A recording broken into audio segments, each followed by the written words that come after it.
Good afternoon again, everybody, or good morning, depending on where you are.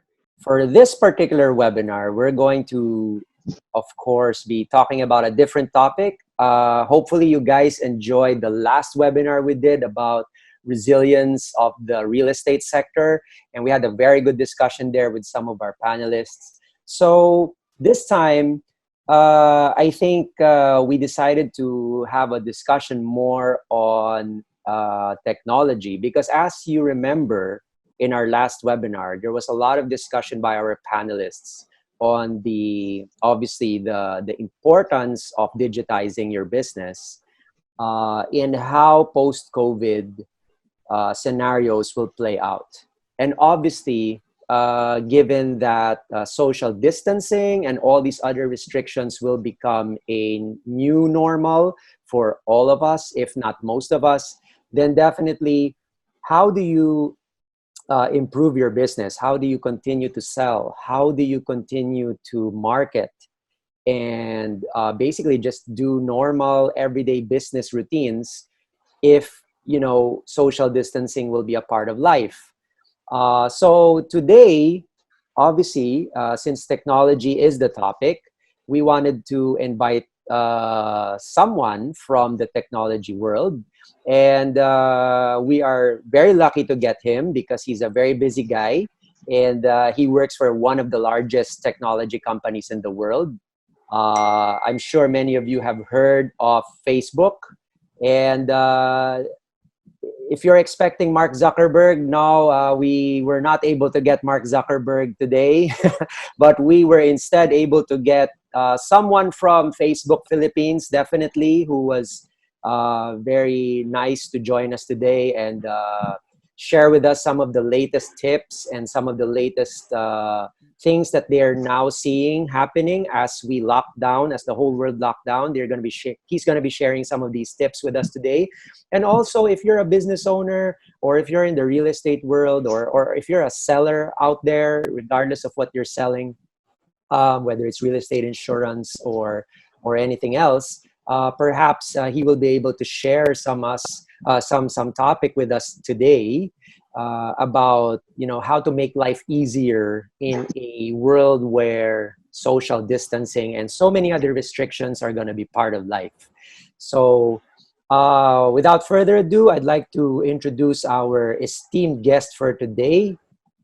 He is none other than Ash Mandian of Facebook Philippines. And maybe Ash, you can tell us a little bit more about what you do in Facebook and, you know, some other things you'd like us to know about you. Some hidden talents, perhaps. Okay, Ash. Good afternoon. Thank you. Yeah. Good afternoon. Yeah. Thanks, everyone, and thanks, Mike, for that introduction. So, Yeah. yes, I do work for Facebook Philippines. No, I'm not Mark Zuckerberg. Yeah, he's not Mark Zuckerberg. Wish I was, but very far from that. But what I do is I manage a team that function like consultants. So what we do is we take a look at business challenges and we work with finding solutions that would help achieve that challenge. So a lot of this is geared towards marketing or advertising, but we're not limited to that. We've done processes and consulting around like how to use, like how to change, say, a company's customer service into something that works off, say, chat support through Facebook Messenger. Things like that, as well as, you know, understanding what the goal is really of the company, and then taking a look at the, say, our toolbox of solutions that we have at Facebook and putting things together that would fit them. So that's the job.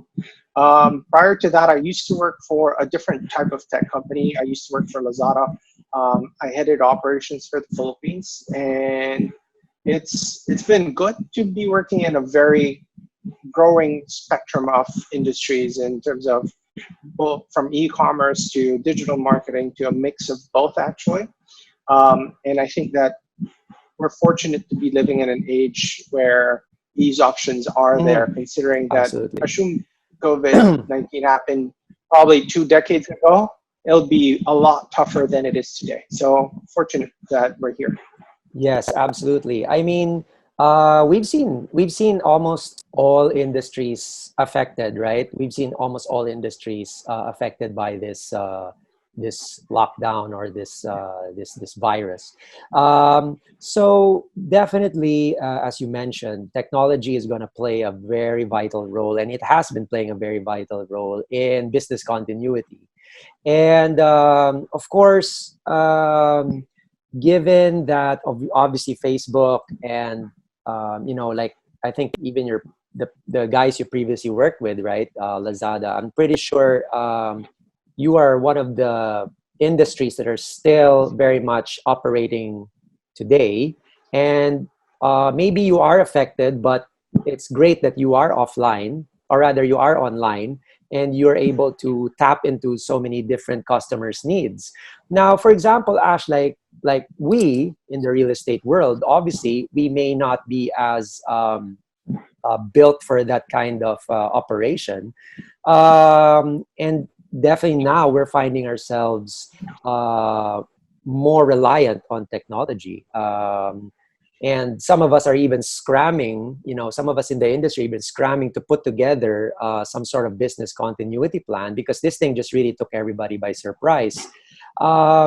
So what do you see now? I guess not just from Facebook, but even you as a technologist, what do you see right now, you know, moving forward? Like, um, are we all going to be meeting like this forever, or at least for until the end of the year? What other things can we do to still remain in business while this new normal is happening? Yeah. Yeah, thank you for that question. I actually appreciate that question because even within Facebook, we are talking about how do we react, how do we reemerge Yeah. from this situation. Okay. So, but I think to answer how companies one can prepare for it, two is how do we um, move forward in terms of preparing for it. I think one thing that comes to mind, and it's a very tech simplistic Mm. term, where you always build redundancies. So if you think of an internet provider, right, and you have just say one telco providing your internet. Now, if that telco goes down, your internet's gone. Now, Okay. a much more secure company would go, let me get how many providers are out there? Let me get one, two, three, and make sure that the other one is capable of handling the full load, and then let me do business with both. As a Okay. business person, if you're a manufacturer, right, and or you're outsourcing work, you don't just outsource it to one provider, you outsource it to two, but you know that both have capacity to scale. That Okay. is so that if in case one thing goes down, you have an alternative. So two things I think that are very important moving forward for businesses is to think of what is their redundancy or contingency plan, Hmm. and how do they shift that or be able to look up for alternatives to keep business going.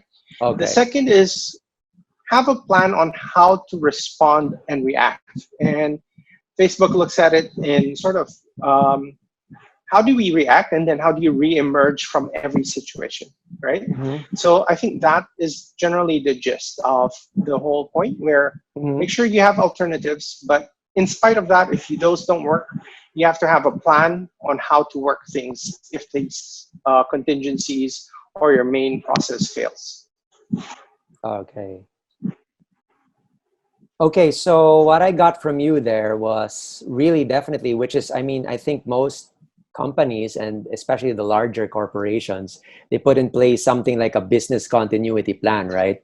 Although, of course, COVID is unprecedented, but I think a lot of companies do set up in such a way that, I remember back, when 9/11 happened, you had all these like new protocols in corporations that were set up in order to uh, you know be able to still function if, for example, something like a 9/11 situation happened again. In this case, this is of course a pandemic, and governments responded by virtue of either shutdown, lockdown, or quarantine. And I think that for the most part, I think it was mostly like small businesses and self-employed individuals who are really hammered this time, no? And also big Right. corporations as well. And it's good that I think this is something that we will be looking harder at next time, no? Now, what happens if another pandemic, God forbid, but now that we've gone all through this, people are going to be thinking a lot harder about, business continuity and being able to get more reliable suppliers on board that can fill in the need when one supplier gets sidetracked or knocked out, right? So I think what else we can talk Right. about after that. So I think that's a good start for this particular session. And I think that we're seeing now that a lot of people are doing work from home, right?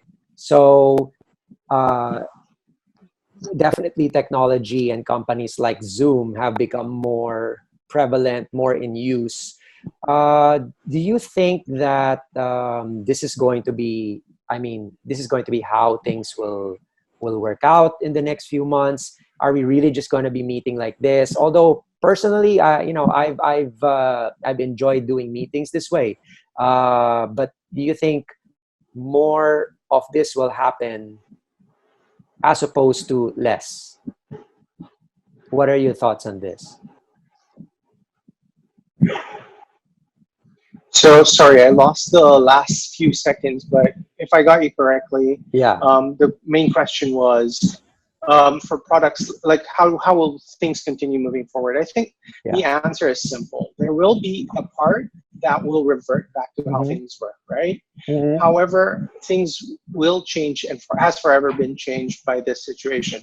Mm-hmm. So take the best way I could explain this would be think of the time prior to cell phones, right? Mm-hmm. When you had to meet somebody, you're not relying on your phone to tell you when, your phone to tell you where, Mm-hmm. and you don't probably like you say 6 o'clock. If the person's not there by 6 o'clock, you have no option but to panic and or wait for another hour till the person shows up.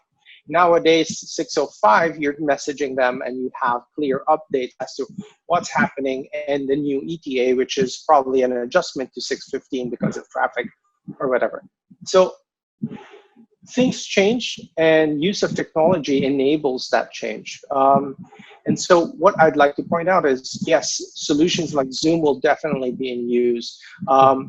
Other functions, like for example, within the workplace, if you had to build things or print things on paper before your boss approves it, they have to physically read it. They Yeah, might be now a bit more reliant on digital processes to yeah. approve documents, check clearing digitally. These are things that will definitely come into play. Facebook has always had the solution called Facebook Workplace, but what Okay, you're seeing now is that there's a lot more curiosity around how to do this. And okay. that's because these solutions now are building preparations for this type of environment, but not eradicating the offline traditional ones completely yet. Yeah. So I think we will be probably, we're just anticipating it ourselves. I think there will be more of online, but still, like you said, there's still going to be a very heavy reliance on offline systems, right? So definitely the offline systems are not going to go the way of the dinosaur. It's just that now we need to add this extra layer, or maybe you can call it investment, in learning about these new technologies that we can use to make business work in this new scenario. Yeah, Definitely, yeah. yeah, okay. But have an understanding that uh, as it becomes much more powerful, as the comfort level increases, the usage or the majority can shift over time. All Okay. right. For now, we're probably majority offline, but in the past, if we had to pick up a phone for to communicate everything, right now, majority is just a simple message, right? Hmm. And Hmm. that's the more comfortable people become, the more accustomed they are, then the shift of the Yeah, behavior happens as well. yeah. Okay. Then one other thing I'd like to ask you is, of course, now, like, okay, since we're now in this situation together, and whether young or old, we're going to have to adjust. Do you now see, for example, like Zoom, do you now see other apps or other technology firms which would actually be quite useful to perhaps somebody like us in real estate? We're a very face-to-face type of business, as you know, right? And definitely, like for us in real estate, like how do we now continue with business? I mean, of course, meetings can be done like this on Zoom. Of course, we have our traditional methods like cell phone, and we have all these messaging apps now that one can use. But are there other, emerging technologies that we either haven't heard of yet here in the Philippines, or perhaps it's just starting now, that could actually be useful to people who work like us in the face-to-face environment?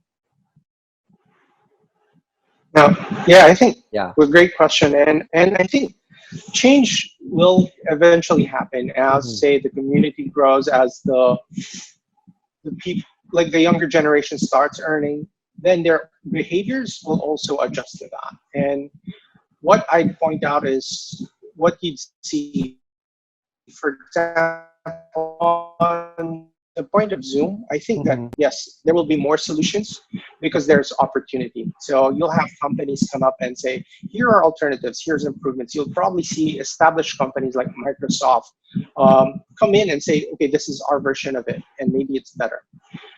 So what I'd recommend on that side for sales reps and people that communicate and sell is take a look at what works for your community, right? So for Yeah. example, messaging platforms differ by country. So if, for example, in the Philippines, Messenger is the number one messaging platform, if you go to a country like, say, India, where probably WhatsApp is the number one messaging platform, then use what is common, use what is a priority or which reaches the maximum reach within that audience, or which one is specific to your audience. So if your Okay. community is still on Viber, then use Viber, right? Okay. So think of who are you talking to and where they are.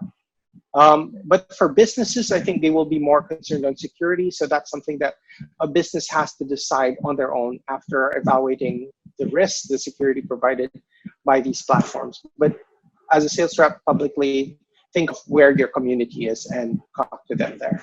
Okay. Okay. So, you mentioned things a while ago before we started recording this. You mentioned something like for example, SharePoint, and you mentioned also some things like Blue Jeans. Could you tell us a little bit about those platforms, and what, I mean, would that be relevant for us in the real estate world to use? Sure. I think there are some value. So SharePoint, Blue Jeans, these are really collaboration tools, right? So Yeah. Blue Jeans, very similar to Zoom, is a meeting conferencing type of solution where you could have a main meeting, you could break down into sub meetings, and basically have face to face with people across the Okay. globe or in Okay. different locations at one Okay. time. Okay. Now, SharePoint, it's a Microsoft solution. So, for example, if you're working with your finance team and you're looking at accounting, and in the past you have to print out the sheet, communicate that to Okay. them, communicate PO, communicate billing. These are things that you could now enable Mm-hmm. remotely, right? Mm-hmm. And you could build access levels where, okay, this one's an entry person, this one's an approver, this one's say a content or an audit person. Yeah. So there are very different structures, and you can look at different solutions. SharePoint is by Okay. Microsoft. Google Okay. has its own enterprise solution Yeah. similar. How about, I know Facebook also has Workplace, right? Are there any new like Yep, features that Workplace has that actually would be very good in, helping out businesses, and also, like, let's say, brokers or agents to be able to work more efficiently? definitely. So I Yeah. think workplace. Think of workplace as two parts. The first is the internal structure. So it Mm-hmm. builds. Think of Facebook now with corporate structuring, Mm-hmm. access leveling, and the security. Because at this time, as everybody's shifting to digital and you're trying to do things, using something public or open, if you lose that employee, that data is lost. Or you wouldn't Okay. want somebody creating a Viber group and then somebody's already shifted to a competitor Yeah, and it's still part of your Viber group, right? Those are risks absolutely. that you have. Yeah, yeah, yeah. So a solution like Workplace, one is the moment you log in,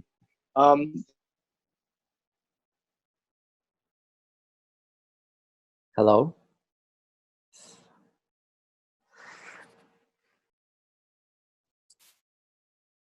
Hello? Ay, ay, ay.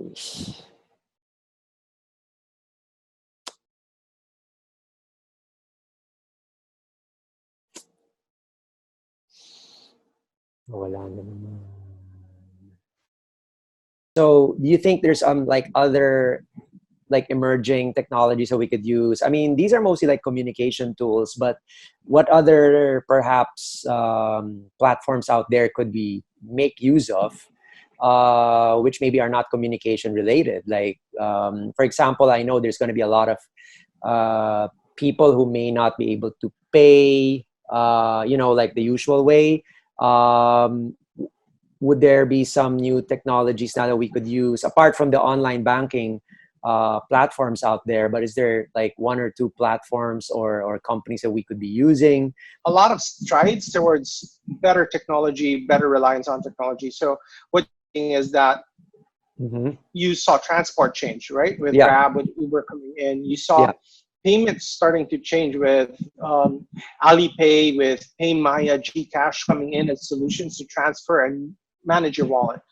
So I think there are a lot of these things that are coming in, right? Ways we communicate. Well, the Philippines used to be the number one text capital of the world. Right now, we do messaging instead of text. We do video calls instead of text. So those are correct. things that are definitely changing. And even in the workplace, I think more and more people are reliant on browser-based webmail services. You're starting to see collaborative work tools where people create either on a shared Google document or Google PowerPoint or even SharePoint. Say you have a shared Microsoft, shared Outlook, or a shared Excel sheet that allows you to work things together. So there's a lot more reliance on not necessarily meeting Yeah. together and working things in the actual, but collaborating online or communicating online. Okay. So we got a question here that was sent to us, no? Uh, like for example, for people, let's say, who are not tech savvy, right? And we do have people out there who are not exactly tech savvy, either because of either because they're not used to using a particular service or solution, or maybe because of age, they were used to doing things the good old ways. And they might say, yeah, tech sounds good and it's going to be helpful, but like it's just not for me. Like, is this going to be like is this something that you know uh, sorry for saying it, but is this something that's going to be a bit going to set back some people who still have that attitude? And if they have that attitude or mindset where they're saying, I'm not tech savvy, I can't use this, this is just not for me. Or let's say a company which refuses to digitize or to adapt to these new technologies. Like, what would be the dangers of that? And also, what can they do to make the transition a little bit more easier? Okay. Let me cut that down into. Yeah, So thank you sure. for that question. Let me Yeah. cut that down into three things. So first is what do I do if, for example, I'm not tech savvy or the technology is changing Yeah. right? The Yeah. second is what will happen or does like if I'm not adapting, does is that the end of the world for me? And three is if my industry or my company or I choose not to adapt, what then happens? So on the first one, right, I think there's a couple of things that I'd like to point out. Usually there are people who are a lot more adventurous and they're usually called early adapters, right? There's Yeah. something new, there's something techy, there's something out there. Yeah. They get excited, they try it out, and they're the first few And it's a gamble there because there's still no security if it's going to be a good platform, a good experience, or not. The second, but once that's there, after the early adopters, there's the early majority, then there's mass majority. The Mm-hmm. way that that happens is that people eventually adopt things that stand, or like for example, buying online. When Yeah. Lazada started, there were very few people starting to buy, and people were scared, baka scam, baka I'll never get my product. Yeah. To Yeah. That's right. today, there's a lot of people quite comfortable buying online, Yeah. and there's still a lot more that will grow. So I think there's a natural trend in terms of how people adopt. So to answer that question, once that trend happens, even those that are a little bit older, those that are, oh, I'm technophobe, I'm not too hip, I won't catch up, or that's for young people, eventually they do because the rest of their community shifts there. For example, Yeah. let's take Messenger as an example, right? All Yeah. my titas and my Mm. grandma initially never wanted to get on Messenger. May pang bata yan. Like, I'm Yeah. used to text, I'm used to call, pick it up. So Correct. now my grandma is about 7 years old, can video call, right? Okay. So you start seeing that that eventually happens. Yeah. Now, for companies that choose not to, so I think the answer here is actively choosing not to change, right? Yeah. If they choose not to change, and this is how we've done things for the past 100 years, Yeah. we've been a very established company, will Yeah. never change, Yeah. then they will get disrupted. The company that changes things Mm-hmm. will be the future.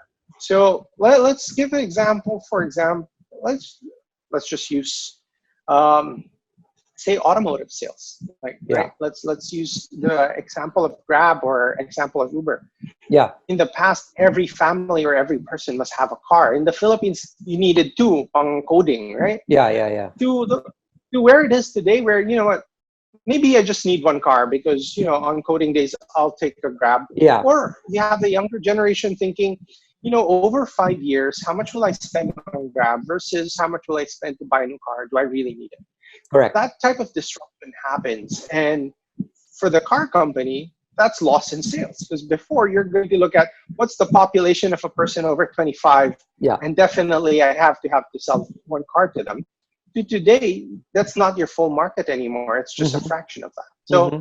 things like that will change. And if they choose not to, like if banks, for example, go, no, we'll never build an ATM. Teller ka lang mag-usap, right? Mm. Then your people would have shifted to the first bank that had ATMs. Right Exactly. now, you see banks, the younger, newer banks, starting to enable a lot more online transaction, peer-to-peer transfer. So what you're starting to see is that if the older banks stick their nose up and say, you know what, we don't need that, or we don't need to improve our technology, our online banking services, our apps, people will shift and use what actually works better for them. So it's basically evolution. If you don't change, you don't adapt, you'll die. Okay. So you think for us, like in the real estate business, like I guess if we were a developer, right, and our company is quite very active, no, in developing projects. What would you recommend to us, like now, post COVID? What would you recommend to us that we, I guess, look at? I mean, top three things lang. Top of mind, what would be like something very useful for us, given more social distancing, given that might be still some restrictions out there once we go back to the active world we used to belong to. What are those three things that you could probably recommend to us that we could do as a developer to support our customers more, and also still remain very connected to the needs and to the changing environment out there? Thanks. So Yeah. a couple of things, and thanks for that question. So Yeah. three things I could recommend. The first one is um, understand the essence, right? Yeah. Like to the point of why a car was sold in the past. It was to enable a person to get from point A to point B. That issue or that challenge always stayed. How they got from point A to point B changed. Yeah. So again, people will still need to buy homes. They'll still need to buy a place to live. Now, how they evaluate where to live and what's a good choice will change. In the past, probably there were no comparison websites yet, right?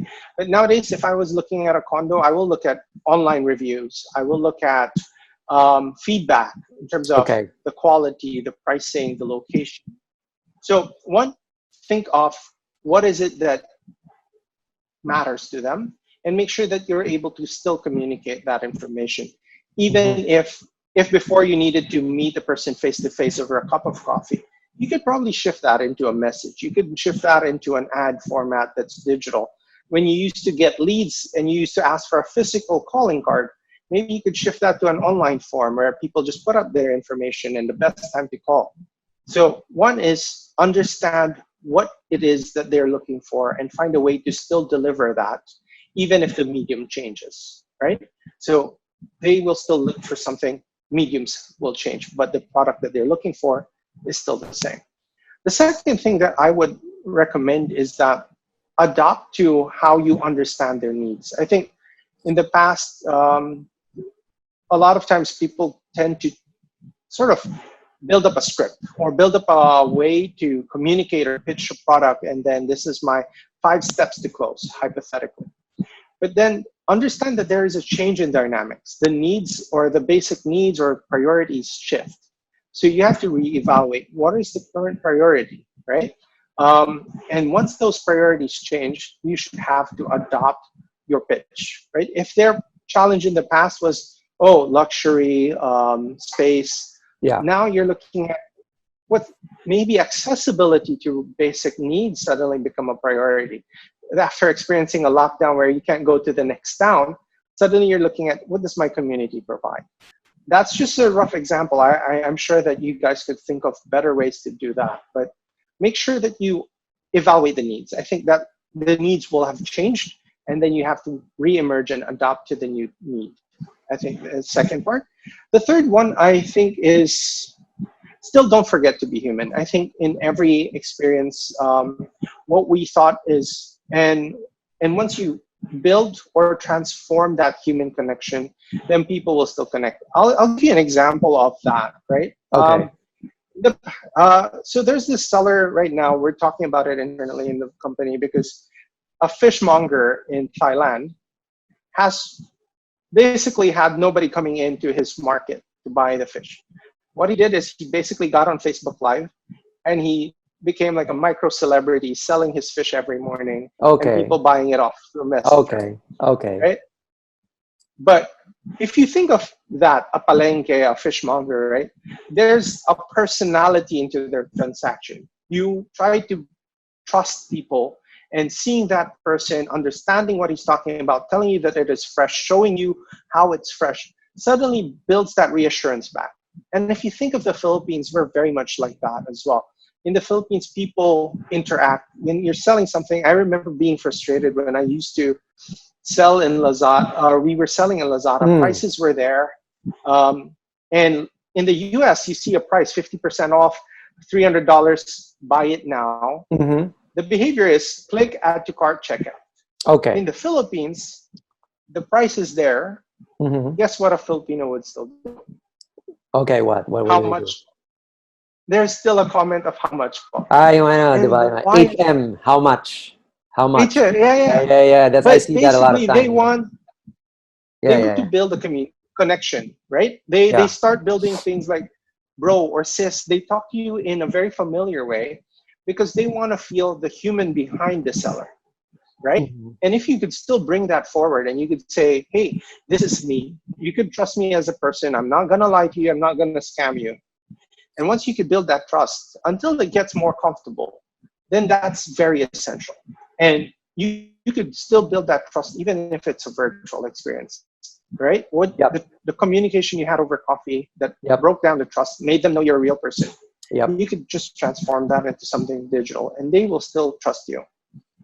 But if Okay. you act like a robot online, then maybe it's going to be a problem. Yeah. Right? So that's the three things. One is find out how to continue communicating with them. Next is find out their need and their new need. The last one is make sure that you maintain the human element in the whole experience. Okay. So that's a very good point, man. That's very, very good points. Absolutely. I think so. I also think so.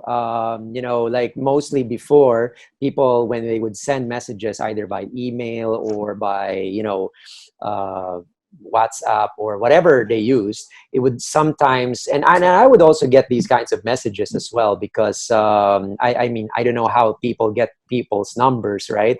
But somehow they're able to send messages to you. And when you see it, it's a bit generic, right? Mostly they just forward pictures with a very scripted, message that says, low investment, 10,000 a month or 20,000 a month only. Contact me now. So, and this has been sort of like the script for a lot of people in real estate, especially the sellers. And I think that maybe the ones like you, what you mentioned, the ones who are adding a little bit more like a human touch to it, or the ones that get a little bit more creative with their content, will definitely be able to score points with the market that they're trying to serve. So what else? I guess just before we wrap up, no, just before we wrap up, I suppose, what other like advice can you give, for example, to other businesses, okay, that might be looking for, let's say, better information? Because we all know right now, and this was very, very prevalent for me. This has been prevalent for many years, and I'm sure you guys at Facebook, you're always having to fight down a lot of fake news, right, or misinformation Yep. that's spread by a lot of bad actors out there who are just trying to, either smear someone or smear a company. And we saw that in the early days of the lockdown, right, when there was just like left and right, whether here local or abroad, you're getting just bombarded with a lot of information, and it was proven later on that a lot of them was actually fake. So like now, I'm pretty sure this is part of the norm. This is the environment where we live in, where anybody can just put together, you know, content, and then just, just put the name of another group there that says, oh, this group said that, and you're able to create an entire story behind it. How do people now not fall prey to that? Although I know it's a difficult question and no one seems to have a foolproof answer yet. But how do we safeguard? Like, what should be our mental process? Like when we receive an information such as that, and we get a lot of it online now, how do we now internally screen these things out so that we are not basing our decisions on bad information?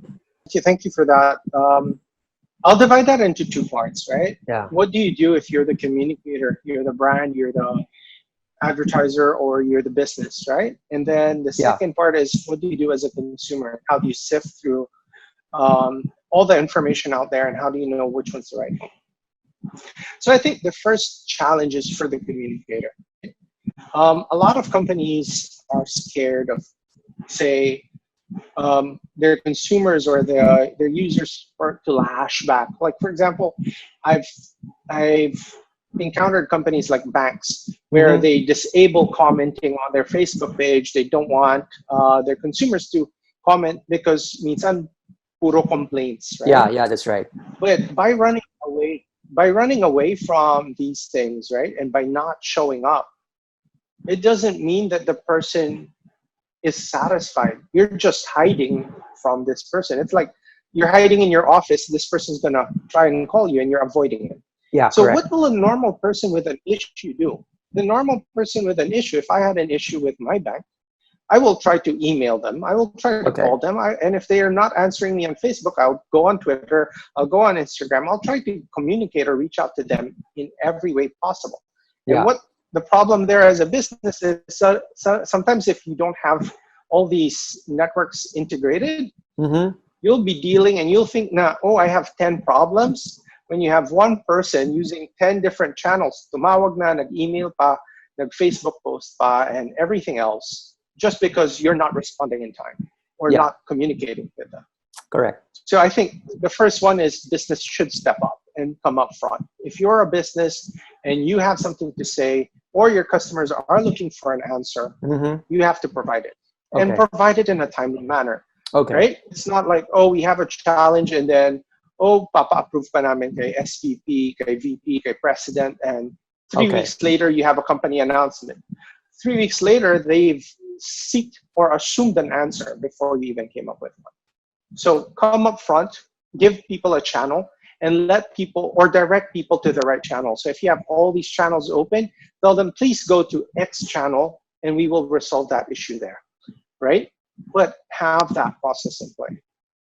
Now, for a consumer, I think there's a lot more that has to be there, but you have to be vigilant in terms of where you're getting the information, how you transfer that information. Oh, narinig ko kay so-and-so, and it's chismis. Yeah. Basically, we've scaled up chismis digitally and to the point that it's viral, right? Exactly. So identify and make sure that you're getting it from the right source. So if, for example, the right source is not responding, challenge them to respond, right? So if you need something from the news, expect the news company to come out from it. If you need it from your provider, like your PLDTs, your banks, or get them to answer it. If they're not answering, don't say, oh, Renigo, because this person's cousin works in that company, therefore he's credible. Identify and validate your source. I think that's another thing has to be there. You have to be vigilant. You have to have an understanding of the type and quality of resources that are credible, right? Now, I know, of course, there will still be bad actors, and that's where I think the second part is we have to work as a community. I think we tend to share more on the negative experience, but on positive or where to get good information, we tend to like, oh, if I have that information, secreto ko yun. While if it's bad information, chismis. I think as a community, we have to evolve. We have to share positive information as well as negative ones, and also be a bit more critical and question the source and the thought behind it. So I think to sum it up, those three things as a business step up, right? Basically, have your statement out. Okay. As a consumer, be vigilant, check your sources and expect it from the right ones. The third one is, as a community, we collaborate and validate with each other. Okay. Cool. Very good points. Very good points. Now, I guess for our last question, perhaps before we really wrap up the webinar for today. Obviously, massive disruption, right? Massive disruption across the board, worldwide. Now we've heard gurus in the past, or even business titans in the past, say that basically when there is a crisis, there is always opportunity, right? And even here, sitting in my home, and I don't know if you've been doing the same as well. Now, I guess we are now also seeing that the world is going to change, number one. Number two, people's behaviors are also going to change because of this. So third, that would automatically mean that perhaps there are now new opportunities emerging, whether it's in the tech space or even us in the real estate space, or wherever you are, whatever it is that you do. What do you think will be some of the opportunities that will arise now? And like, how can entrepreneurs, how can businesses like us take advantage of this new trends or mega trends, if you want to call it? So what would be those, number one, what would be those trends? Second, what would be the opportunity that, a smart entrepreneur would and should take a look at? Thank you for that question. So I think one, definitely there are changes, and there are definitely winners and losers with every shift in this whole dynamic. So the first one is, of course, there are companies that already are without lifting a finger, benefiting from this whole shift. Absolutely. Let's just think of movies, right? In the past, when you want to watch a movie, um, the thought is what's showing in the cinema, what's the nearest cinema, what's the best Correct. screening time. Correct. Suddenly, lockdown happens, and everybody's making sure that they have Netflix subscription, Okay. and you're waiting for the next best movie out of Netflix, right? Correct. And then you have Netflix producing movies, and suddenly, just the other day, I watched Extraction, which was like Hollywood quality movie Okay. Okay. built for online, Okay. right? Okay. Yeah, I heard it was a pretty good movie. I haven't seen it though. Very quite good. Yeah. You should if you love action movies. So, Okay. but what you're seeing there is that it was so this trend is not because of COVID, but it got heightened because of the situation. So it was people were shifting into something much more digital. They had home theaters instead of going to the cinema, lining up, and suddenly this just accelerates it. So what you'd also see is that prior to COVID, you'd see brands starting to shift and start enabling digital consumption or purchase, right? You could do your groceries online. And one thing I was telling myself, like, had, say, Honest Bee, if you're familiar with the company, Yeah. Yeah. been Honestly. alive until this day, they would Yeah. definitely have made a killing. Yeah. But I They think missed the it. timing They was a missed the little boat. off, or they mismanaged their Yeah. funds. Yeah. They missed Yeah, the boat on this one. Yeah. definitely. But Yeah. that's the trend was there. Yeah. And what you're going to see is now that's going to just speed up even further, where people will start ordering more of their day-to-day needs online, get things delivered to them, and they start realizing not just the benefit on security, but the convenience of these products, and then they shift, right? Correct. So these are just a few examples. Right now, in the past, like meetings, you had to going from QC to Alabang was a 2.5 hour exercise, and 4 hours of your day is Mm-hmm. a whole traffic nightmare. And if your meeting was 30 minutes or an hour, after today, you'd probably evaluate, should I skip the traffic and do a video call? Because for the past month and a half, we've been doing video calls anyway. Yeah. It works So anyway, right? things like that will Exactly. definitely shift. Okay. So personally, what I think would be shifts that are still to come is, so prior to the lockdown, you had people multi-screening, you had people reliant on their mobile phones, right? Like you forget anything else, but you needed your mobile phones. We're going to be even more reliant, right? Your bank will now be on your mobile phone. Your ATM will be your mobile phone. The reliance on technology will accelerate. The next thing is how people trade or how people experience. So you're in real estate and you go, how will people, like in the past, to sell a condo, you had to bring them to a showroom. The question is, can they virtually experience that showroom, right? If companies like IKEA could shift things where you could get an app, you could have AR interplay with your living room, and you could see if that couch fits your living room correctly. That same experience can be then done with VR. You know, the technology is there. You have Yeah. people probably playing games in virtual reality. Correct. Why can't they virtually attend or see one of your rooms and walk through it instead of Exactly. skipping a day? Correct. So there are things such as this, which is there. The technology is there. How we use the technology from just gaming into business function is definitely something that Correct. will be explored. Correct. So that's something I could say. I think definitely in the near future, you'll have a lot more reliance on virtual realities, video integration, AR functionalities. Those are things that tech can bring Mm-hmm. in. As a behavior, people will then evaluate, is it worth the effort, or are these solutions now much more useful? Do I need to go to the mall, risk going through the crowd, or can I get my food delivered to my house and stay safe? Yeah. These things will Absolutely. definitely change how we work and live. Cool. Cool. Okay. So here's to more Netflix programs and ordering food online. I guess that's going to be more of how things will proceed moving forward. And it's good that you mentioned also things like virtual reality. Definitely, I've seen the technology. It's just that we never really, I guess, looked at it that seriously because there wasn't really a need for it. But now, definitely, I do agree. I think more home viewings, more showrooms or show galleries, if you want to call it that way, will definitely be shifting online. People can just, the benefit of just being at home, will be able to view an entire property, even miles and even thousands of miles away. Perhaps even travel will also change, right, as a result. Um, Now, I guess, we've discussed and covered a lot of good points for today. And, again, Ash, thank you very much for joining us. And we know you're extremely busy guy now, especially, with work from home. Work is still there. And definitely thank you for joining us. We appreciate you spending your time with us and sharing all your knowledge and all your insights into the future of how most of us will be proceeding in a new COVID world, or a post-COVID world.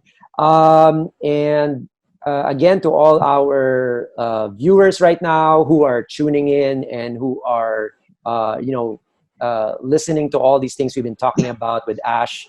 Hopefully, you are now also assessing your business and also how you will be able to take advantage of some of these new trends, and also watch out for the pitfalls in this new world we're emerging in. I think personally, it's an exciting time.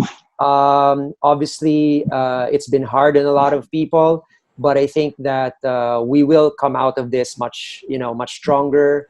And as long as we remain optimistic and with our eye on the future, and just proceed and live our lives to the fullest, I think that we would be able to still be able to maximize and live a full life, especially now where a lot of technology, as Ash has mentioned, will be coming into the foray and become more evident in our lives. Okay, so with that, we wish everybody a healthy and prosperous future. Stay at home as always, and we got a few more weeks to go. And hopefully, when this whole thing unravels, we will all come out again and build a better future for everybody. So with that, again, thanks very much to Ash Mandian from Facebook Philippines for being with us. And also thank you very much for being with us and spending your either your morning or your afternoon with us, depending on where you are. And again, we wish you all the best.